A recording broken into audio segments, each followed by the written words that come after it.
Hey guys, ಎಲ್ಲರಿಗೂ ನಮಸ್ಕಾರ. ಇವತ್ತಿನ ಒಂದು ವಿಡಿಯೋದಲ್ಲಿ ತುಂಬಾ KCET ವಿದ್ಯಾರ್ಥಿಗಳು ಕೇಳ್ತಿರುವಂತ ಒಂದು ಕ್ವಶನ್ ಏನಪ್ಪಾ ಅಂದ್ರೆ, ಇವಾಗ ಆಪ್ಷನ್ ಎಂಟ್ರಿ ಸ್ಟಾರ್ಟ್ ಆದ್ಮೇಲೆ ಕೌನ್ಸೆಲಿಂಗ್ ಪ್ರೋಸೆಸ್ ಯಾವ ರೀತಿ ಇರುತ್ತೆ, ಕಾಲೇಜ್ ಸೆಲೆಕ್ಷನ್ ಯಾವ ರೀತಿ ಇರುತ್ತೆ ಅಂತ ಹೇಳ್ಬಿಟ್ಟು ತುಂಬಾ ಜನ ಕೇಳ್ತಿದ್ರಿ.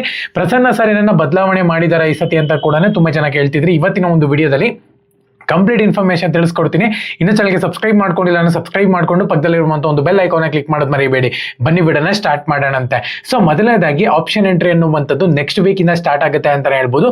ಒನ್ಸ್ ನೀವು ಆಪ್ಷನ್ ಎಂಟ್ರಿ ಮಾಡಿದೀರಾ ಅಂದ್ರೆ ನೆಕ್ಸ್ಟ್ ಪ್ರೋಸೆಸ್ ಅನ್ನೇ ಕೌನ್ಸೆಲಿಂಗ್ ಅಂತಾನೆ ಹೇಳ್ಬೋದು. ಈ ಒಂದು ಕೌನ್ಸೆಲಿಂಗ್ ನಲ್ಲಿ ಏನನ್ನ ಬದಲಾವಣೆ ಮಾಡಿದಾರ. ಸೊ ಆಕ್ಚುಲ್ ಆಗಿ ಕೌನ್ಸೆಲಿಂಗ್ ನಲ್ಲಿ KCET ಮತ್ತೆ ನೀಟ್ ನ ಒಂದು ಕಂಬೈನ್ ಕೌನ್ಸೆಲಿಂಗ್ ಆಗುತ್ತೆ ಅಂತಾನೆ ಹೇಳ್ಬೋದು. ಅದು ಫಸ್ಟ್ ರೌಂಡ್ ಅಲ್ಲನ ಆಗ್ಬೋದು ಅಥವಾ ಸೆಕೆಂಡ್ ರೌಂಡ್ ಅಲ್ಲನ ಆಗ್ಬೋದು, ಹೇಳಕ್ಕಾಗಲ್ಲ. ಇವಾಗ ಟೋಟಲ್ ನೋಡ್ಕೊಳ್ಳೋದಾದ್ರೆ 3 ರೌಂಡ್ ಆಫ್ ಕೌನ್ಸೆಲಿಂಗ್ ಇರುತ್ತೆ, 3 ರೌಂಡ್ ಆಫ್ ಕೌನ್ಸೆಲಿಂಗ್ ಇರುತ್ತೆ. ಸೊ ಇವಾಗ ನೀವು ಆಪ್ಷನ್ ಎಂಟ್ರಿ ಮಾಡಿದ್ದೀರಾ ಅಂದ್ರೆ ಕೌನ್ಸೆಲಿಂಗ್ ಪ್ರೋಸೆಸ್ ನಲ್ಲಿ ನೀವು ಏನೋ ಸೇರ್ಕೋಬೇಕಾಗುತ್ತೆ. ಸೊ ಅಲ್ಲಿ ನಿಮ್ಗೆ ರಿಸಲ್ಟ್ ತರ ಅನೌನ್ಸ್ಮೆಂಟ್ ಮಾಡ್ತಾರೆ ಅಂತಾನೆ ಹೇಳ್ಬೋದು. ಅಲ್ಲಿ ನಿಮಗೆ ಫಸ್ಟ್ ರೌಂಡ್ ಆಫ್ ಕೌನ್ಸೆಲಿಂಗ್ ನಲ್ಲಿ ನೀವು ಆಪ್ಷನ್ ಎಂಟ್ರಿನಲ್ಲಿ ಏನೋ ಪ್ರಿಫರ್ ಮಾಡಿರುವಂತ ಒಂದು ಕಾಲೇಜ್ ನಲ್ಲಿ ಇವಾಗ ಒಂದು ಎಕ್ಸಾಂಪಲ್ ಒಂದು 20 ಕಾಲೇಜ್ ಹಾಕಿರ್ತೀರಾ ಅಂತ ಅನ್ಕೊಳ್ಳಿ. ಸೊ ಮಲ್ಟಿಪಲ್ ಕಾಲೇಜಸ್ ನ ನೀವು ಆಪ್ಷನ್ ಎಂಟ್ರಿನಲ್ಲಿ ಹಾಕ್ಬೋದು.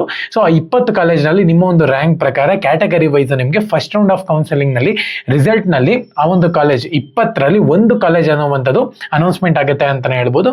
ಸೊ ಇದಕ್ಕೆ ನೀವು ಜಾಯಿನ್ ಆಗ್ತೀರಾ ಅಂತ ಹೇಳೋದಾದ್ರೆ ನಿಮಗೆ ಫೀಸ್ ಆಗಿರ್ಬೋದು ಪ್ರತಿಯೊಂದನ್ನು ಕೂಡ ನೆಕ್ಸ್ಟ್ ಸ್ಟೆಪ್ ನಲ್ಲಿ ಬಂದ್ಬಿಡುತ್ತೆ. ಸೊ ಅದಾದ್ಮೇಲೆ ನೀವು ಫೀಸ್ ಕಟ್ಟಬೇಕಾಗುತ್ತೆ, ಅಡ್ಮಿಷನ್ ಪ್ರೊಸೆಸ್ ಇರುತ್ತೆ, ಡಾಕ್ಯುಮೆಂಟ್ ವೆರಿಫಿಕೇಶನ್ ಇರುತ್ತೆ. ಸೊ ಇವನ್ನೆಲ್ಲನೂ ಕೂಡ ಮುಗಿಸ್ಕೊಂಡು ನೀವು ಸೆಕೆಂಡ್ ರೌಂಡ್ ಆಫ್ ಕೌನ್ಸೆಲಿಂಗ್ ಬರುವಂತ ಒಂದು ಅವಶ್ಯಕತೆ ಇಲ್ಲ, ಡೈರೆಕ್ಟ್ ಕಾಲೇಜ್ಗೆ ಹೋಗ್ಬಿಡ್ಬೋದು. ನಿಮ್ಗೆ ಇಷ್ಟ ಆಗಿರುವಂತ ಕಾಲೇಜ್ ಸಿಕ್ಕಿದೆ ಅಂತ ಹೇಳೋದಾದ್ರೆ. ಒಂದ್ ವೇಳೆ ನಿಮ್ಗೆ ಇಷ್ಟ ಇಲ್ದಿರುವಂತ ಒಂದು ಕಾಲೇಜ್ ಬಂದ್ಬಿಡ್ತು, ಇವಾಗ ಏನ್ ಮಾಡ್ಬೇಕು, ನೆಕ್ಸ್ಟ್ ಪ್ರೋಸೆಸ್ ನಲ್ಲಿ ಏನ್ ಮಾಡ್ತಾರೆ ಅಂದ್ರೆ ಕಾಲೇಜಸ್ ನ ರಿಮೂವ್ ಮತ್ತೆ ಆಡ್ ಮಾಡಕ್ಕೆ ಕೊಡ್ತಾರೆ ಅಂತಾನೆ ಹೇಳ್ಬೋದು. ನಿಮಗೆ ಬೇಡದಿಲ್ದಿರುವಂತ ಒಂದು ಕಾಲೇಜ್ ನ ರಿಮೂವ್ ಮಾಡ್ಕೊಂಡ್ಬಿಡ್ಬೋದು. ಮತ್ತೆ ಬೇಕಿರುವಂತ ಒಂದು ಕಾಲೇಜಸ್ ನ ಸ್ಲಾಟ್ ಏನನ್ನ ಇತ್ತು ಅಂತ ಹೇಳೋದಾದ್ರೆ ಎಲ್ಲರೂ ಕೂಡ ಫಸ್ಟ್ ರೌಂಡ್ ಆಫ್ ಕೌನ್ಸೆಲಿಂಗ್ ನಲ್ಲಿ ಸೆಲೆಕ್ಷನ್ ಆಗಿರ್ತಾರೆ. ಒಂದ್ ವೇಳೆ ಆ ಒಂದು ಕಾಲೇಜ್ ನಲ್ಲಿ ಸೀಟ್ ಇತ್ತು ಅಂತ ಹೇಳೋದಾದ್ರೆ ತೋರಿಸ್ತಾರಲ್ಲಿ ಇಷ್ಟು ಸೀಟ್ಸ್ ಇದೆ ಅಂತ. ಸೊ ಅದನ್ನ ನೀವು ಆಪ್ಷನ್ ಎಂಟ್ರಿ ನಲ್ಲಿ ಬೇಕು ಅಂದ್ರೆ ಆ ಒಂದು ಕಾಲೇಜ್ ನ ತಗೋಬಹುದು. ಸೊ ಅದಾದ್ಮೇಲೆ ಸೆಕೆಂಡ್ ರೌಂಡ್ ಆಫ್ ಕೌನ್ಸೆಲಿಂಗ್ ಇರುತ್ತೆ ಅಂತ ಹೇಳ್ಬೋದು. ಸೆಕೆಂಡ್ ರೌಂಡ್ ಆಫ್ ಕೌನ್ಸೆಲಿಂಗ್ ನಲ್ಲಿ ಇಂಪಾರ್ಟೆಂಟ್ ಏನಪ್ಪಾ ಅಂದ್ರೆ ನೀವು ಆಡ್ ಮಾಡಿರುವಂತ ಒಂದು ಕಾಲೇಜನ್ನ ಸೆಲೆಕ್ಟ್ ಆಗಬಹುದು ಅಥವಾ ಯಾವ್ದಾರ ಒಂದು 20-25 ಕಾಲೇಜಲ್ಲಿ ಸೆಲೆಕ್ಟ್ ಆಗಬಹುದು.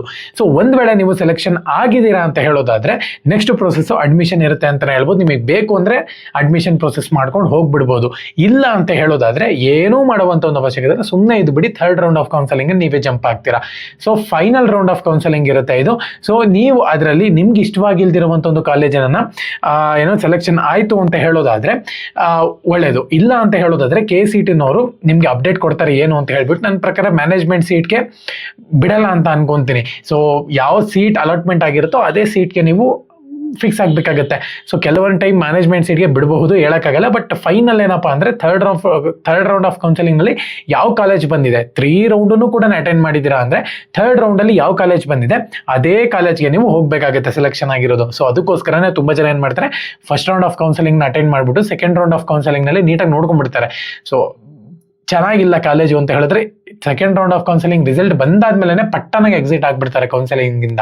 ಸೊ ಇದು ನೀವು ಮಾಡೋದು ಬುದ್ಧಿವಂತಿಕೆನೆ, ಓಕೆನಾ. ಸೊ ಬುದ್ಧಿವಂತರು ಮಾತ್ರ ಈ ತರ ಮಾಡೋದು. ತುಂಬಾ ಜನ ಏನ್ ಮಾಡ್ತಾರೆ, ಥರ್ಡ್ ರೌಂಡ್ ಆಫ್ ಕೌನ್ಸೆಲಿಂಗ್ ತನಕ ಹೋಗ್ತಾರೆ, ಅಲ್ಲಿ ಯಾವ ಕಾಲೇಜ್ ಇರುತ್ತೋ ಅದೇ ಕಾಲೇಜ್ಗೆ ಸೇರ್ಕೋಬೇಕಾಗುತ್ತೆ, ಹೇಳಕ್ಕಾಗಲ್ಲ. ಸೊ ಹಂಗಾಗಿನೇ ಸೊ ಪ್ರತಿಯೊಬ್ಬರು ಕೂಡ ಇದೆಲ್ಲ ನ್ಯಾಪ್ಕ ಇಟ್ಕೊಂಡು ನೀವು ಆಪ್ಷನ್ ಎಂಟ್ರಿನೂ ಮತ್ತೆ ಕೌನ್ಸೆಲಿಂಗ್ ನ ಅಟೆಂಡ್ ಮಾಡಬೇಕಾಗುತ್ತೆ. ಎಲ್ಲರಿಗೂ ಕೂಡ all the best. Jai Hind, Vande Mataram.